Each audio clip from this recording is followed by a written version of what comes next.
Posons-nous quelques instants, nous sommes maintenant dans le département de l'Ariège, au pied des Pyrénées. Nous sommes donc dans le village du Mas d'Asile. Oui, j'ai bien fait attention à la prononciation. Bravo. Un village qui a trouvé sa place au bord de l'Arise, un affluent de la Garonne. Alors c'est une ancienne bastide fortifiée, elle a été créée en 1246 et a connu une histoire assez riche et mouvementée. Elle est devenue fief protestant en 1540 par exemple, et depuis le village a connu plusieurs tentatives de conquête, dont celle de Louis XIII en 1625, une conquête assez notable, c'est pour ça que j'en parle, puisque 15 000 hommes ont essayé d'assiéger la ville pendant un mois, et pourtant ça n'a rien changé, ils sont partis la queue entre les jambes. C'est même les femmes du village qui ont pris en otage le capitaine de l'armée, forçant l'armée du coup à reculer. Enfin bon, ça a été un vrai fiasco pour Louis XIII. Alors, le château va être démantelé 4 ans plus tard, mine de rien, et puis les fortifications vont être rasées en 1636. Plus tard, une nouvelle église est construite, et puis enfin, le Mas d'Asile devient une commune en 1790. Enfin, vous vous en doutez, au vu de la description de l'épisode qu'on a eu auparavant, c'est pas vraiment cette histoire qui va nous intéresser. Parce qu'outre cette histoire, le Mas d'Asile cache une autre particularité. En fait, derrière le village, la rivière de la Rise sort d'une grande paroi rocheuse. En fait, elle sort de la base de la paroi d'un large porche allongé au plafond plat. Après une traversée d'environ 500 mètres à travers la roche, où d'autres galeries latérales se perdent dans l'obscurité, elle débouche de l'autre côté de la montagne. En un porche impressionnant à 51 mètres de haut, plus de 45 mètres de large, c'est un véritable tunnel naturel qui a été utilisé à peu près à toutes les époques. Alors, quand je dis utilisé à toutes les époques, c'est que par exemple les premiers chrétiens ont utilisé la grotte comme sanctuaire caché, les protestants s'y sont réfugiés plusieurs fois lors de sièges, amenant, d'après la légende, Richelieu à faire dynamiter le plafond de la salle d'une des salles, une des grandes salles qu'on verra tout à l'heure, après ce fameux siège de 1625. Alors je dis d'après la légende parce qu'en fait on n'en a aucune trace. Ah oui, d'accord. Voilà, donc bon, on aime un peu grossir des événements qui s'y sont déroulés. Ouais, parce que c'est classe comme légende quand même. Ah bah oui, faire dynamiter la grotte de l'intérieur, voilà, c'est assez violent. Et puis enfin, depuis le XVIe siècle jusqu'à la Révolution, on y extrait du salpêtre, qui est utilisé pour la fabrication de la poudre à canon. D'accord. Toutefois, le passage par la grotte n'est pas vraiment le plus simple du monde. Le tunnel est très large, une vingtaine, trentaine de mètres par endroit de large. Bon, il présente quand même un passage un peu plus accidenté que d'autres. À certains endroits, la rivière effectue un virage près du passage empruntable, et des fois, des immenses blocs obligent à mettre les mains, donc c'est pas forcément, voilà, il y a des moments où ça devient un peu plus tendu que d'autres. D'autant plus des moments dans l'année, quand la rivière se met un peu en crue, pas forcément une bonne idée.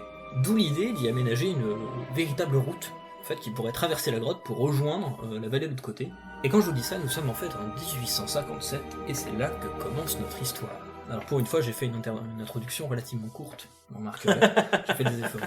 Alors, donc nous sommes en 1857. Depuis plusieurs années, il y a une nouvelle discipline scientifique qui est en plein essor.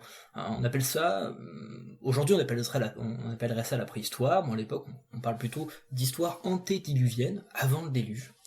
En effet, depuis peu, on commence à admettre la possibilité que l'homme ait pu vivre en des époques reculées, dans des environnements très différents de ceux d'aujourd'hui.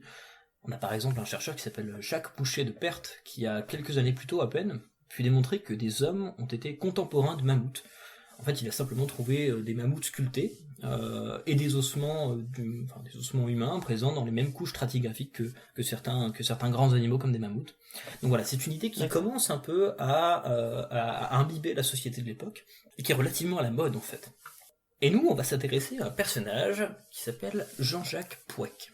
Alors c'est un abbé, professeur au Grand Séminaire de Paris. Je risque d'écorcher le mot, c'est peut-être pas comme ça qu'on dit dans le sud. Donc cet abbé, qui est passionné de sciences naturelles et de géologie, il est assez bercé justement par ses idées naissantes. Et inlassablement, il va arpenter les grottes de la région, notamment la grotte du Mas d'Asile, d'abord pour son attrait pour la géologie, il tente d'expliquer comment se forment ces grottes, c'est aussi quelque chose qui le passionne, et puis forcément, l'engouement de l'époque pour les ossements fossiles ne manque pas de le rattraper. Et ainsi, ça fait maintenant plus de 20 ans que cet abbé explore la grotte du Mas d'Asile et cherche à en comprendre l'histoire en fait. C'est une grotte qui lui a particulièrement tapé dans l'œil, de par ses volumes assez impressionnants, et ce caractère du coup d'une rivière qui sort d'un côté, qui ressort par l'autre, c'est vraiment un tunnel naturel, c'est assez intéressant. Mais ce que je vous propose, c'est qu'on embarque ensemble pour justement une exploration de Pouec, comme il aurait pu le faire à l'époque, histoire de comprendre ce que ça veut dire à l'époque, rentrer dans le Mas d'Asile. D'accord, ok. Alors le matin se lève sur le village du Mas d'Asile. Alors l'heure est de préparer les sacs. Pouec prend une lanterne sur le meuble, Il vérifie sa sacoche en bandoulière, une demi-douzaine de grosses bougies, qui ont l'avantage de pouvoir être essuyées en cas de problème dans l'eau, hein. Plusieurs petits bouts de bougies, allumettes, briquets, petite pharmacie, flacons de rhum, ronds de chocolat, marteau, couteau, planche à dessiner, papier quadrillé, crayon, ok, c'est bon, il y a tout. Alors il range son sac et il part sur le chemin. Il doit marcher une vingtaine de minutes dans les bois en suivant un sentier. C'est le printemps, le paysage est beau, mais la fonte de neige a fait gonfler la rive. La rivière gronde en dessous du sentier, entre les arbres, on la discerne à peine. Et puis d'un coup, il débouche devant l'entrée. Une immense façade de roches blanches se découpe de derrière les arbres. À sa base, la rivière sort d'une large entrée en amande. Le plafond très plat doit se situer à environ 7 mètres au-dessus de la rivière qui coule à droite du sentier. Du côté du sentier, la rivière a déposé un amoncellement de blocs volumineux haut de plusieurs mètres qui s'enfoncent dans les ténèbres. C'est le meilleur moyen d'y accéder sans se mouiller. Alors Pouac vérifie sa sangle de sa bandoulière et se dirige entre les blocs. Il n'y a rien d'infaisable, il faut simplement garder son équilibre, mettre les mains à quelques endroits. Une fois dans la grotte, l'écho de la rivière gomme tout autre bruit. Il marche alors sur la crête de cailloux et de blocs, laissés par la rivière. La grandeur du porche permet de voir quand même devant, il y a encore de la lumière qui s'y engouffre. Et donc l'ombre des blocs rend l'endroit un peu... On reste tout de même dans une certaine pénombre, et donc il commence à allumer sa lampe. Les galeries, il y a quelques galeries qui semblent s'engouffrer dans l'obscurité, juste à sa gauche, au niveau de la paroi. Pouac les connaît, alors rien de très intéressant, ils ne débouchent sur rien, ils sont rapidement bloqués. Bon, quoi qu'il en soit, il continue. C'est pas cela qui m'intéresse aujourd'hui. La galerie, avec large d'une trentaine de mètres, s'incurve vers la gauche, et dès qu'il a passé ce stade, la lumière du jour ne passe plus. Il n'y a que les lumières chancelantes de l'explorateur et le bruit assourdissant de la rivière. Une vingtaine de mètres plus loin, Pouac aperçoit le passage de l'Ilka. Le méandre de la rivière se rapproche des blocs de la rive droite où se trouve le passage de Pouac. Et ce passage devient très étroit et chaotique. Il faut grimper en prenant garde. La moindre chute dans la rivière ne paraît pas être une bonne idée. Alors il grimpe, un petit effort, et hop, il est passé. De l'autre côté, on aperçoit la sortie. Une lumière débouche sur un coude de la galerie, au fond de la galerie, maintenant haute de près de 70 mètres. De l'autre côté, donc derrière ce passage un peu étroit, il voit également sur sa gauche une grande salle qui prolonge le sentier en rive droite. On y trouve de grandes accumulations de sable et de galets, des matériaux laissés par la rivière il y a longtemps. Au fond de la pièce, des galeries remontent et se perdent dans le noir. Là non plus, il n'a pas vraiment cherché plus loin. C'est des galeries qui, il l'a testé une fois ou deux, se perdent rapidement. Alors Pouac sourit. Il connaît en fait très bien cette salle. Il lui a même donné un nom, l'étable aux rennes. En effet, dans les sédiments, il a découvert un nombre impressionnant d'ossements de rennes. Aucun doute, il tient là un gisement préhistorique majeur. Avant de commencer son travail, ses yeux se perdent au niveau de l'autre entrée, une entrée gigantesque, plus de 50 mètres de hauteur. Derrière, au niveau de cette entrée, il distingue d'ailleurs une autre berge. La rivière se resserre encore de son côté, laissant de l'autre côté, en rive gauche, une plage de galets assez large, sur laquelle on pourra revenir plus tard. Voilà donc à quoi pouvait ressembler une petite exploration du magazine par l'abbé Pouac. Alors, vous le voyez, c'était pas forcément évident, il y avait des moments, surtout à l'époque, vous imaginez le halo de lumière que pouvait lui donner sa petite lanterne, ses petites bougies. On voit assez proche de soi, on n'arrive pas à voir très loin, donc la moindre galerie en fait paraît très sombre et très mystérieuse. Très dangereuse aussi, on ne sait pas trop ce qui s'y trouve. Ouais, c'est ça, si tu vois rien, tu sais pas comment agir, quoi. Exactement. Et puis la rivière est parfois très proche, il y a des blocs, etc. Quoi qu'il en soit, ça fait plus de 20 ans qu'il est dans cette grotte, donc il maîtrise assez, mine de rien, il commence à la connaître. Alors comme je vous l'ai dit, dans la grande salle latérale, qui se trouve donc à peu près au centre de la grotte, l'étable aux rennes, comme il l'a appelé, il y trouve de prodigieuses quantités d'os brisés de rennes, de bœufs, de cheval, ainsi que quelques silex, un grattoir, couteau, pointe de flèche. Donc voilà, c'est comme ça que va se lancer petit à petit l'aventure archéologique, entre guillemets, parce qu'on n'en est pas vraiment encore à ce stade, du Madasil. Mais rappelez-vous, on est en 1857, et en fait depuis 6 ans, il est plus totalement seul dans la grotte. Je vous l'ai dit, l'idée commençait à germer de créer une route dans ce tunnel naturel. Et les ingénieurs des ponts et chaussées ont terminé les études préparatoires pour la construction de la route, et les travaux vont commencer. Alors il s'agit d'un véritable défi technique pour l'époque.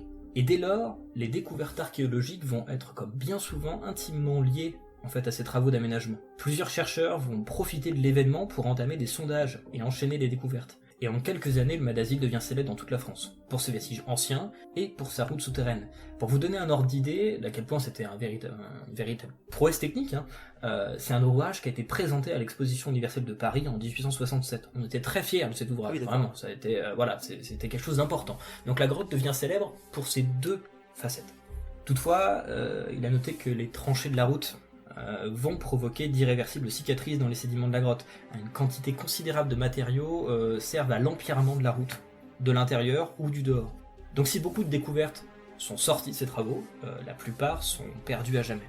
Donc globalement, parmi ces découvertes, on peut dénombrer énormément justement d'ossements, d'animaux qui ne se trouvent plus en Ariège aujourd'hui, ça peut être du renne, de l'auroch, ce genre d'animaux.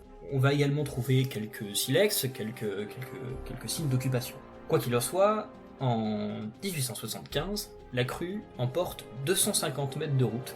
Donc l'ouvrage dont on était si fier a finalement été balayé assez rapidement, à la moindre crue, ce qui entraîne donc une nouvelle phase de construction, vous vous en doutez, on apprend facilement de nos erreurs. Bah oui, forcément. Bon, cette fois-ci quand même, on en tient un petit peu compte.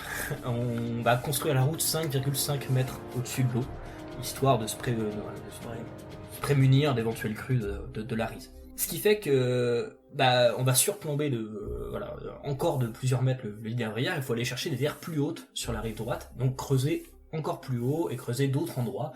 On va même carrément dans le dernier passage difficile qui sort de l'autre côté de la grotte, on va tout simplement faire un trou dans la paroi jusqu'à sortir à l'extérieur. On va même plus utiliser la sortie naturelle. D'accord. Et puis petit à petit, les fouilles faisant, le potentiel archéologique commence à être connu et attise la convoitise des collectionneurs. Les rivalités sont vives entre notables régionaux et chercheurs locaux. Et parmi les chercheurs qui vont étudier le Mas d'Asile et considérablement enrichir le corpus de connaissances, il en est un dont le nom résonne encore aujourd'hui dans les parois de la grotte. Son nom, c'est Édouard Piette. Alors, à l'époque, c'est déjà un savant reconnu en France pour ses travaux dans d'autres grottes pyrénéennes. Il avait déjà amassé une riche collection d'éléments préhistoriques et puis disposait d'une petite fortune personnelle, ce qui aide toujours. Donc il va reprendre l'étude de la salle de l'étable Lorraine, que lui va renommer la Cavernamon. Pour lui, c'est une véritable grotte dans la grotte. Et il va y mettre au jour une énorme quantité d'œuvres d'art mobilier sur os et bois de renne.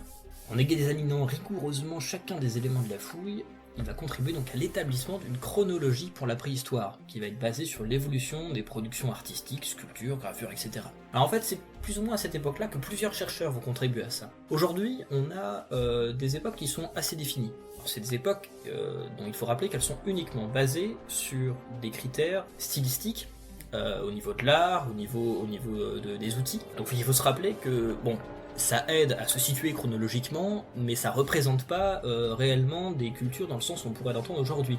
C'est comme si aujourd'hui tout le monde disparaissait, en 2020 tout le monde disparaît, dans 2000 ans quelqu'un arrive, trouve un tournevis et dit et ça devait être la culture du tournevis.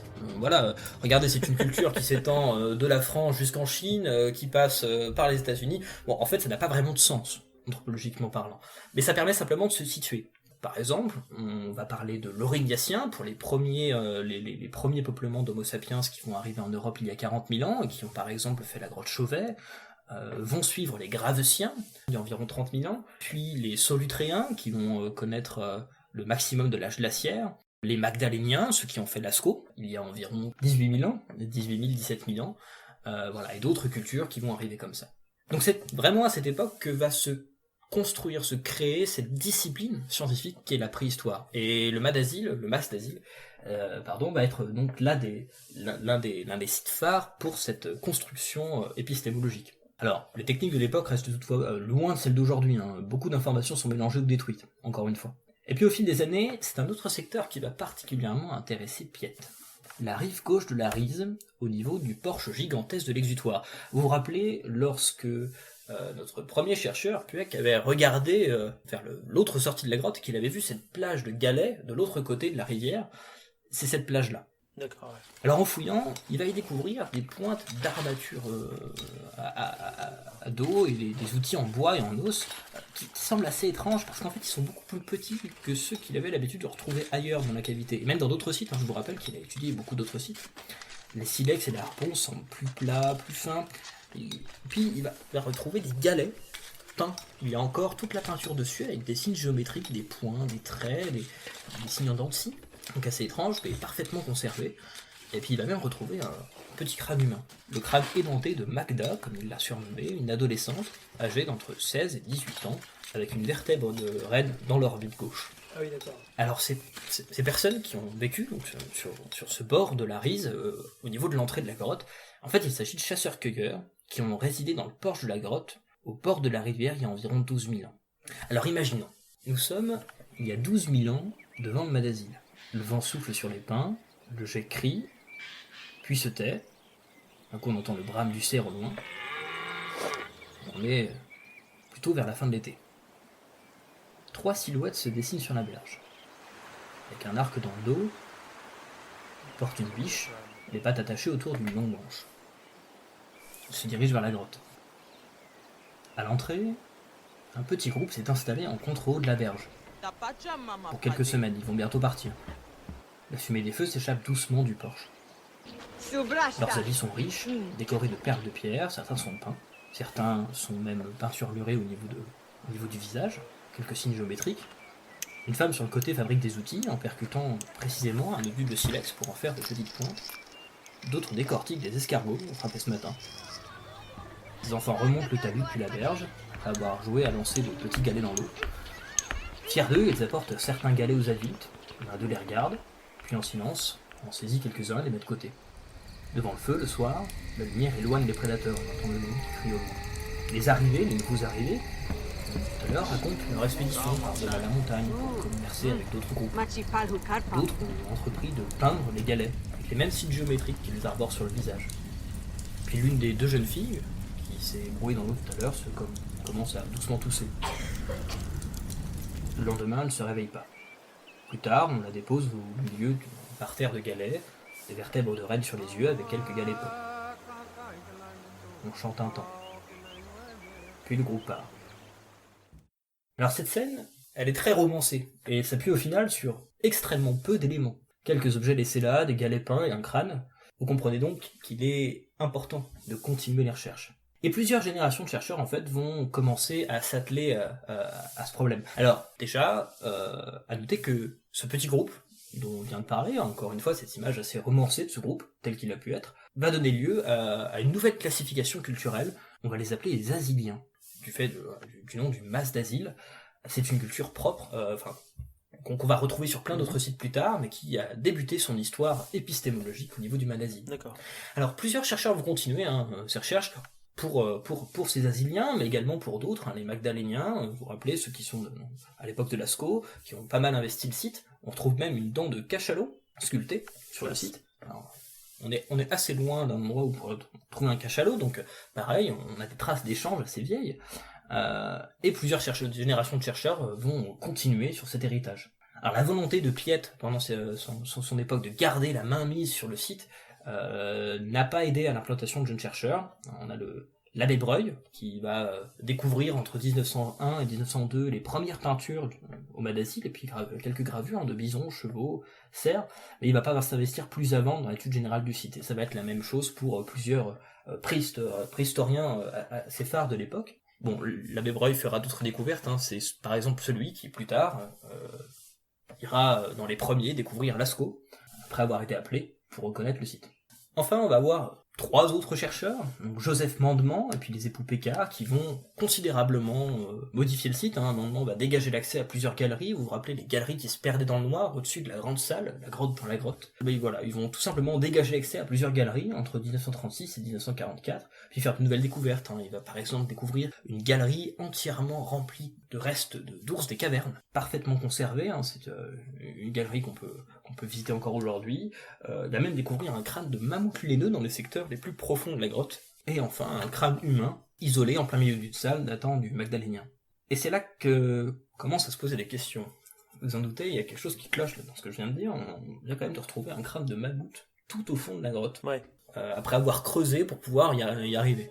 Ce mammouth, il a rien à faire là. Déjà, qu'est-ce qu'il va faire dans une grotte? Et puis, qu'est-ce qu'il va faire dans une grotte dans laquelle on ne peut pas accéder puisqu'il faut creuser? Ça paraît étrange. Et ainsi commence à se poser la question. En fait, pour comprendre vraiment le site, pour comprendre vraiment comment il s'organise, comment des gens ont pu y vivre, comment des gens ont pu l'occuper, le fréquenter, avec quoi ils ont dû interagir, en fait, il est absolument primordial de comprendre quel était le paysage que eux-mêmes ont vécu. comment est-ce que ce paysage a évolué. Et si, au départ, c'était des géologues qui avaient pris la main sur le site, vous vous rappelez, l'abbé Pouec était plutôt d'orientation géologue, petit à petit, en fait, c'est quelque chose qu'on a assez perdu, en fait. Et c'est une question par rapport au paysage vécu, à l'évolution des paysages et des formes du relief, qui a commencé petit à petit à s'imbiber dans les questionnements autour du Madazil. Et c'est quelque chose qui, plus tard, va être évoqué de nouveau. Mais là, c'est une autre histoire. Si ce petit instant passé en notre compagnie vous a plu et que vous avez envie d'en passer d'autres avec nous, eh bien n'hésitez pas à vous abonner, mettre un petit pouce bleu, partager la vidéo ou encore nous suivre sur les réseaux sociaux. Sachez que vous pouvez aussi écouter cet épisode dans son entièreté et pour cela vous n'avez qu'à vous rendre dans la description de la vidéo.